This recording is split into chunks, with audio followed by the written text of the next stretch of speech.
Thank you for joining us today on the Sisterhood Leadership Podcast with Dianne Wilson, recorded live from Orange County, California. If you'd like to subscribe, click on the link below, diannewilson.com, and we'll see you next week. Hi, I'm Dianne Wilson. Welcome to our brand new Sisterhood Leadership Podcast. We've been meeting as a sisterhood for over 10 years, and recently we were talking amongst ourselves as leaders on what we could do in this very different season and very different era in the life of our church. 10 years ago, most of the women in our sisterhood were either not married yet, no kids, or they had grown kids and time. So we were able to meet every Friday morning. Well, recently I was looking at how many people were able to come on a Friday morning and how many weren't. And it just seemed like crazy for us to not make some changes so that we could reach more women and help more women develop in their leadership. So we're excited about this new leadership podcast, including different leaders every single week. We're having a conversation. There's going to be questions asked and answered. And my heart is to make everything practical, because leadership has got to apply to our real life, not just in theory. And so thanks for joining us. And we really hope that you enjoy this month as we focus on, of course, our Bible, which we love. We call it the Bible Book Club. And Bible in a year is amazing. This is my 17th year around the block. And of course, this month we're focusing on one of my resources, It's Time, and this is a leadership book. So thanks again for being with us and hope you enjoy. Welcome to our Sisterhood Leadership Podcast. I'm super happy to have a friend here today, Yay. Pastor Meghan Robinson. Yes. I say Megan, my best friend from Australia is Megan, and it's not the way you pronounce it. So I'll answer to whatever. Megan. Yes. I love this bright, look at her face, bright, happy soul. I'm just trying to think of the first time we met. I think it was when you came to visit our church before you started your church in South County. So we both pastor here in Orange County, you and Kerry and your two beautiful girls. What was your recollection of when we first met? Oh my goodness. I feel like time has just... It was so long ago, but it wasn't that long ago. So we came to visit probably like 6.5 years ago, something like that, before we launched the church. The church now is 5.5 years old. And so it was so exciting for us to get to come and see what Newport Church was doing, because the heartbeat and the DNA and the just the passion that you guys had here in California, which I feel like... you have such a great representation of just this passionate pursuit of Jesus. And so for us, it was like, okay, let's go see somebody who's doing the things that we want to do. And so we just, we loved getting to come alongside, and you guys were so sweet to care for us and to just have some great people answer all the questions, because we had so many questions about what we were doing and how to even get started. And so you were just a really, like, probably one of the first touch points and launch pads into us being able to plant our church. And so we were like 5.5 years, like, so we were just barely ahead of you. Yeah. So funny asking us questions like, well, we've worked this out in the last season. But what I love about you and Kerry and your beautiful girls is that you've become dear friends. And so, not all ministry people connect socially, but you guys are like fun, and you come over for family night. And I love Kerry's relationship with Jonathan too, and that he will call him for no reason, have a big long chat, and you were just so interesting and interested, and I really love that about you. What's your observation of friendships when you are a pastor? Because it is a little bit different. Yeah. So there's the challenge of relationship and friendship within your own church. And how to navigate that really well, so that you've got relationship, but that not the whole world doesn't think that they've got access to that part of your life. And then building relationships outside of the church. So just talk us through some of the challenges and things that you have that have helped you develop those healthy relationships. Okay, so that's like one of my favorite topics because I think we're better together, really. I mean, you know that. We've kind of talked about even different personalities and building relationships. And so I have such an incredible team that's around us that's helping us build our church. And literally, Carrie and I would spend, we love spending time with our team. We really, really enjoy it. And so I was just hanging out with some of the girls yesterday, and we were just talking life and just real things that we're walking through. And there's nothing I love more than just being able to connect with those people who are linking arms and we're doing this together.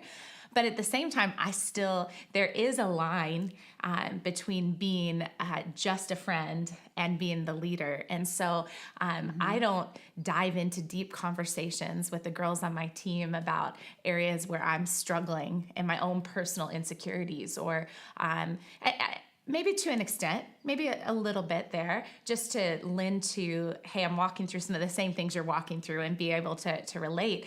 But I'm not going to dive into, woe is me, this is what I'm dealing with right now, or in my marriage or anything like that. And so I've learned I actually have to have friends that are outside of our church and that are outside of our team. And the people who are going to get me the most are other leaders, other senior pastors who are leading churches, because the things that we're navigating and dealing with, from marriage to raising kids to leading a church and building a staff, you just get one another. And so I think that for me, I've had to be super intentional about creating opportunities to build those relationships. And there's some people that you click with and you just naturally, you could talk for hours.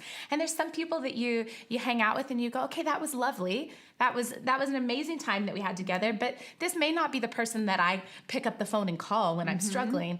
Well, you know, it's interesting too, because sometimes you can have a conversation with another couple, for instance, and Jonathan and I, we've often said, oh my gosh, I just want to like have a shower of all of those words, and that was just, it ended up negative. And why did they talk like that? And why do they talk about other people? We're talking about pastors. Oh yeah. And it's like, I don't want to have a conversation. But when we're with you guys and with Noemi and Josh, I just love the fact that we always just feel like better afterwards and uplifted, and not like, oh my gosh, how did we end up going there? Right. It's like we always finish on a high, and trying to like leave the house is funny. It's like it takes a long time. We don't ever leave their house. They're like the host. Di is like the hostess with the mostest. So nobody ever wants to leave because you create this environment where you just want to hang out. So this is funny. So we've been having the family night where you guys come over and Noemi and Josh come over and the boys, and then we invited another couple, Bianca and Matt. They came over as well, and then you said, "What about Phil and Holly?" I'm like, sure. Like, let's just keep adding to the party. I think we should keep adding to the party, because I was thinking about, like, relationally, how much more fun and organic and natural, doing something like that is than putting on some meeting, because we're all meetinged out. Yes. All we do is meetings.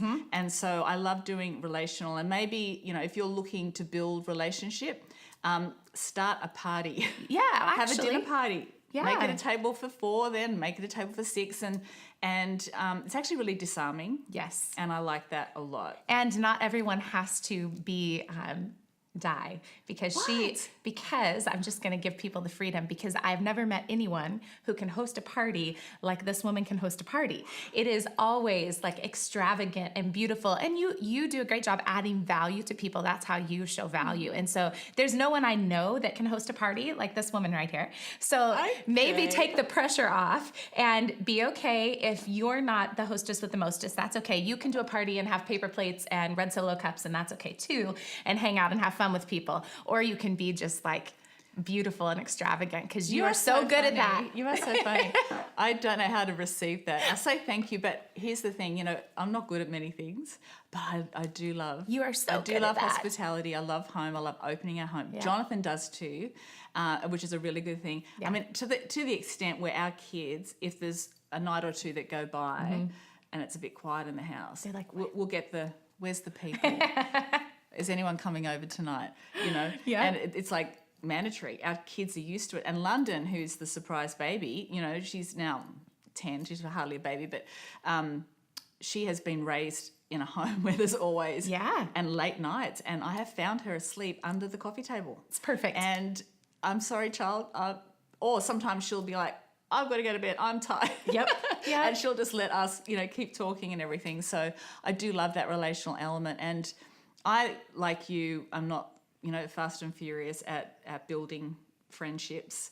Obviously, if there's a connection, it's there. But to just be aware of boundaries and wisdom, and there might be things in common, but it doesn't mean that person that you are talking to for the first time is going to be a lifelong friend. Right. And I think vulnerability is a beautiful character trait, but it does not mean, like you said, you just wear your heart on your sleeve and woe is me. And I know that anyone who works with people, whether you're a teacher or you work in the medical field or wherever there's, there are people who are you are leading and you're responsible for. Nobody needs to get the bleeding heart. Yeah. And That's it's actually it's not secrecy, it's privacy. Yeah. Because it has to be parts of your life that you can protect, whether it's having a struggle with one of your kids going through something, or in your marriage it's a bit of a hard season, financial hardship, anything like that, but having somebody that you can talk to. Yes, I think that's the thing, is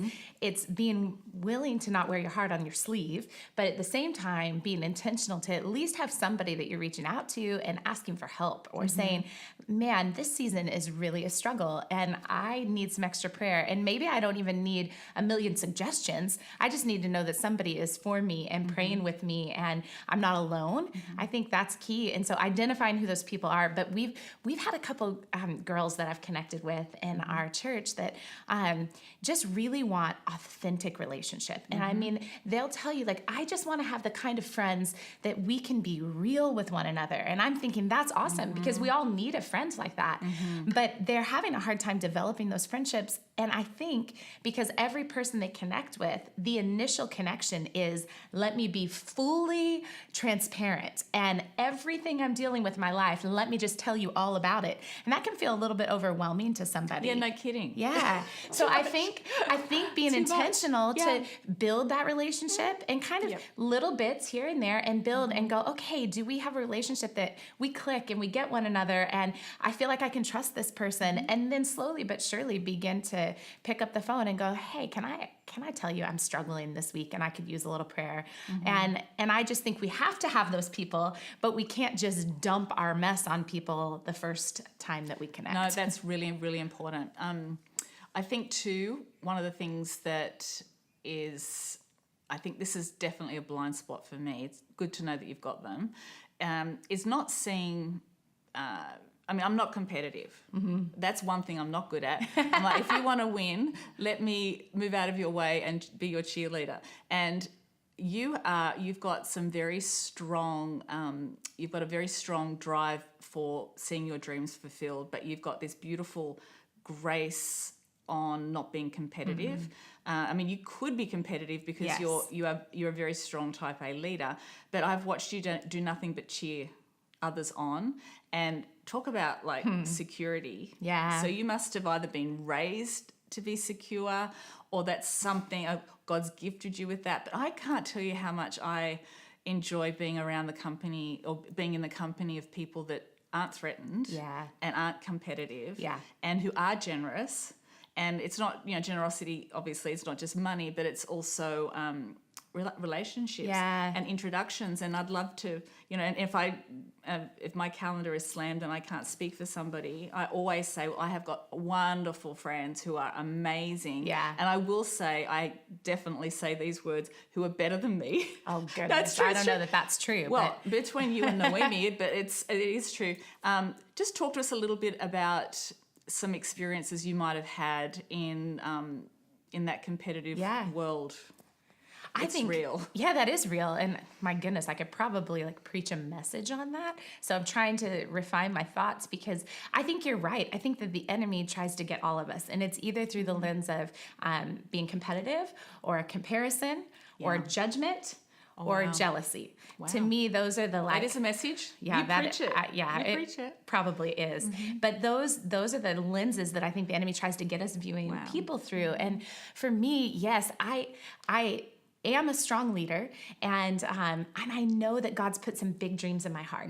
And so one of the things I've had to wrestle out is being content with God's timing and trusting Him. And I'm determined. I'm never going to be a self-promoter because I hate that. Like God's our promoter, right? That's and, right. And His timing is perfect. And Yes. so I have to actually wrestle out running in my lane. Yep. And it's not something I feel like I've arrived at. I just feel like it's a constant choice this is the lane God has given me, and I'm going to give it my best. And as God continues to expand that lane, then I'm going to give that my best. And so not looking at my friends and where they're at and the things that they're accomplishing as a threat or they're better than or worse than or whatever the comparison factors might be. Yep. Has been huge for me. So actually, one of the things I just decided early on was that I am going to be a champion for and a cheerleader for my friends, a champion of and a cheerleader for my friends. Yeah, and you are. And you are. But it's a choice. Yeah, it's literally going, no, I'm going to champion them. I'm going to go out of my way and above and beyond to celebrate their success because I know how valuable that is in relationship. And so it's a choice more than it is just being trained well, I think. Okay, so here's the thing too. If you really listen to what Pastor Meghan just said, it comes with benefits. Because you have not suffered loss from doing that. No, you've never. actually you've experienced more opportunity, and you've watched God promote you, and you benefit from that amazing feeling of going to sleep at night knowing full well that you're not you haven't done wrong by anybody, or that you're not obsessed with what somebody else is doing, but you're like, no, I'll just keep giving away. I'm going to keep being generous. I'm going to have my eye on Jesus, and I'm going to make sure that everyone around me knows how special they are. And that's really amazing. Well, I think too, the moment you start feeling sorry for yourself or comparing yourself with someone else, that to me is like a red flag. Hold on, I need to pause for a minute and celebrate some people around me. And because I just think that's the way the enemy works. He tries to get us in this place of feeling competitive or comparing, and that I don't want any root of that in my life. And so celebrating my friends has just been a joy. But like you were saying, the benefit of that actually is I feel that I have some relationships with really strong women who they champion me to be better, and they challenge me to be better. And when we sit down in conversation, I mean, it's strength challenging strength. Yeah, that's good. And iron sharpens iron. And I feel like the more that I can surround myself with women who are doing things that I have a passion in my heart to do, I can learn and grow, and we just challenge and champion one another. And so it really is a choice though to be that cheerleader. Yeah. So yeah, I love that. Okay, so we could talk friendship all day long. Yes. You really need to develop that message. We've got a couple of minutes left, and I just want to change track a little bit. So you and Kerry have been married for how long? 17 years this coming month. Yes, child bride. Child bride. Okay, so we've got 2 minutes left. Okay. What did you used to fight about Oh gosh. when you first got married, and what do you fight about now? Used to fight about Carrie leaving laundry as a trail from the front door to the bedroom, like clothes. Can't picture it, just kidding. No. Everywhere. Right. He doesn't do it anymore. He's actually quite clean and very tidy in our home, which is awesome. So it was all these petty little things I think we fought about in the early years. Now we're leading a church together, and family. And I would say, man, that's another topic to discuss, because the challenge for us is both being strong leaders and leading together and hearing one another and valuing what each other have to say. And I think that's been the thing that we fight about the most, is just the strength that we both bring to the table. And so me learning to settle and lean into the strength and wisdom that he offers, and vice versa, has been probably our greatest challenge lately. I mean, that is literally, we could talk about leading together for a long time. Well, I think you need to come back to that, because we definitely, because I could see, Jonathan and I are the same, and we actually, all of our years of marriage, we've been married 21 now, and also leading together, there are just certain settings that he takes the lead in, and certain ones that I take the lead in, and it's better than the two-headed monster at the board table. Yes. And so just making sure that everyone's on the same page. The other thing that he and I do is, if there's something potentially controversial or a big decision, that he and I are on the same page Before you go into before it. we walk in the Yeah. room. And, that kind of just helps keep the peace. Even with your kids, probably. Oh. Like for us, it's like we've got to have that conversation before we dive into something. There you go. So So- that's a tip for everyone. Yeah, anybody can use that. Yeah. All right. Well, thanks for joining me. Thanks for We'd having love to have me. you back. Okay, let's So do it. have a great week. Thank you for joining us today on the Sisterhood Leadership Podcast with Dianne Wilson, recorded live from Orange County, California. If you'd like to subscribe, click on the link below, diannewilson.com, and we'll see you next week.